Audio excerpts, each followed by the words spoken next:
So what makes you feel alive in your life? What makes you feel vibrant? In this video, we're going to talk about something called Shen, which is taken from ancient Chinese medicine, ancient traditions, and it's part of something called the three treasures. And this is going to help you with raising your vibration. If you're working with law of attraction, if you're working with any kind of energy medicine or holistic medicine, you might already be a little familiar with it, but not quite. So that is what I'm going to get into today, so sit tight.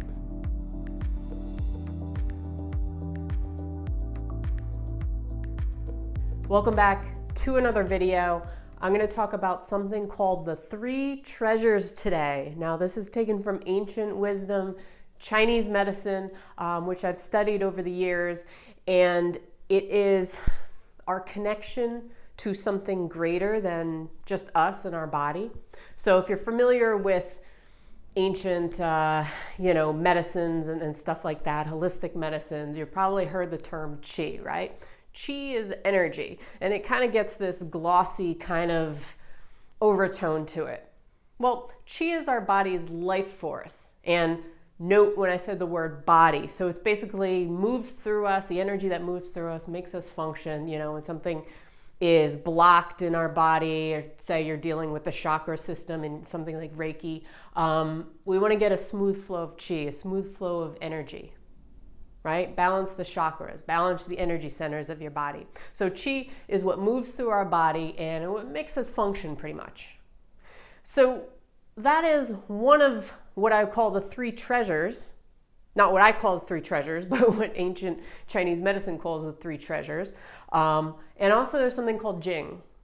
So Jing, I know it's a funny name for it, but is our essence. It's congenital. It's what we're born with. It's what is responsible for growth and development with us.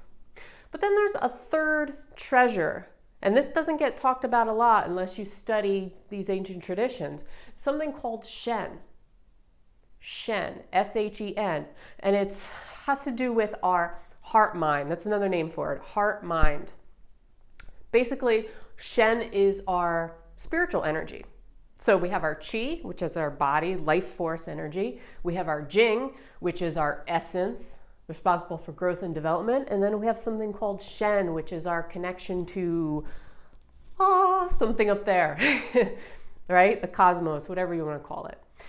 Basically, Shen is what brings you alive. It's your vitality. It is what lights you up.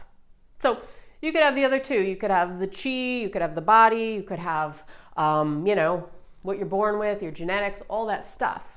But if you don't have any vitality to you, if you don't have something that's bringing you alive, then you're going to be missing out on one of these very important three treasures.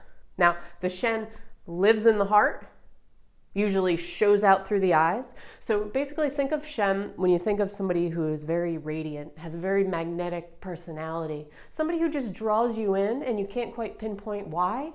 That is Shen. That is a bright Shen. That is somebody who is present. So Shen is your presence in life. If you really want to cultivate Shen in your life, then ask yourself these three questions. What inspires you? Where do you feel most connected? And what brings you alive? Emphasis on number 3. What brings you alive? So there's a lot of Shen deficient people right now. Now, you could be deficient in this treasure, mental illness, trauma, abuse, being heartbroken.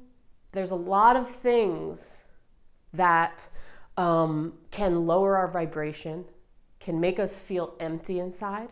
So if you think about Shen, it's connected, lives in the heart, right? So you could compare this to raising vibration, law of vibration. So the more you are connected to your heart, the higher your vibration is, right?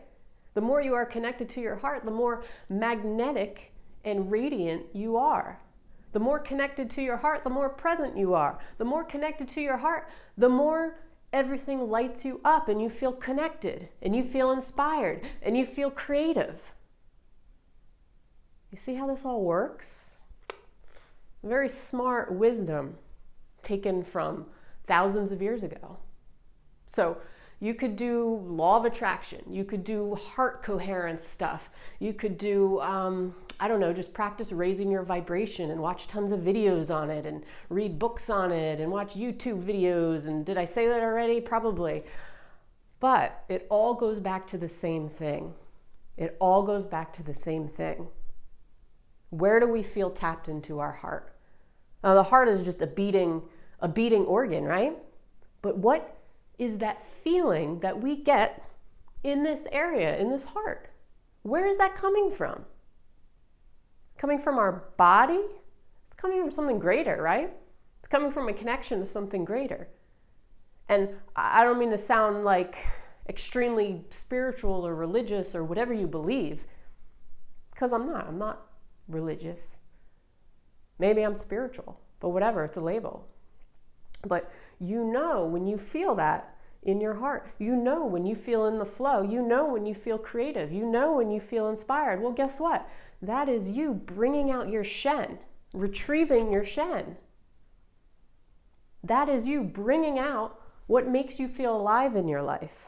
So if you're just going through the motions and you're just living from your head up here and you're never living from your heart, you're never living from anything in a grander scheme, I guess, or a greater scale, and you just have horse blinders on and you're just walking through life like this, then you're not going to feel that connection as much. You're not going to bring out that part of you that makes you feel alive, that lights you up. And when you are lit up, then you're going to light other people up. You're going to be more empathetic. You're going to be more compassionate. You're going to be more loving, because it all goes back to love, man. Love. It's our natural state. So I know that might sound corny, and you see a lot of, I don't know, like memes or whatever they're called, like quotes and stuff going on social media, like choose love over fear, choose love over hate. Well, there's truth in that. There's truth in that. So if you're going through your life very narrow-minded, if you're going through your life just focusing on all your flaws and the faults and all the things that you lack and how much life sucks and how much society sucks and how much corruption there is, then you're not living from your heart. You're not bringing out the Shen. But when you alter or shift your perception on it, when you start to put more of your focus on bringing out those things that light you up, rather than putting all your focus and all of your energy on the things that are lowering your vibration, that are clouding your Shen, that are making you feel deficient, then that's going to be reality, right? So what inspires you? Where do you feel the most connected, the most creative, and what lights you up? What brings you alive? Not only with other people, but yourself. You know what that feels like. You know what that feels like because you've experienced it, I've experienced it, and we know the magnetic effect that it has. We know the heart gives off an electromagnetic frequency around it and draws people in. But it's not just coming from this beating organ. It's coming from something greater than you. Something that you probably don't understand. I don't understand. None of us understand because we're human. And we live a human experience on Earth. So there's a lot that we don't know. And a lot of times we deny that there's anything more because we think this is reality. This is it. This is all there is. How do you know? What is that feeling you get in your body, right? Where is that coming from? Where is it coming from? The three treasures, right? Three treasures. You're not just your body. You are vitality in your body, and that's coming from somewhere greater than we can put words to, right? So anyway, live your life inspired, bring out your Shen, retrieve your Shen, bring it down from wherever it's coming from, because that's going to help raise your vibration. It's going to help you attract the things that you desire in your life. It's going to help you have more friends. I don't know, whatever you're looking for. Tap into that part of you first instead of looking on the outside externally for stuff, right? To fill the gaping hole. There is no hole. It's just you're telling yourself that there's a gaping hole. So bring that out of you, and that's all I got today. So I hope you enjoyed this. Leave a comment below if you would. I put out new videos every single week, so make sure you hit that subscribe button, give me a thumbs up. I have a podcast and a new book out, so all the links are below. And have a great day. I'll see you on the next video. Peace.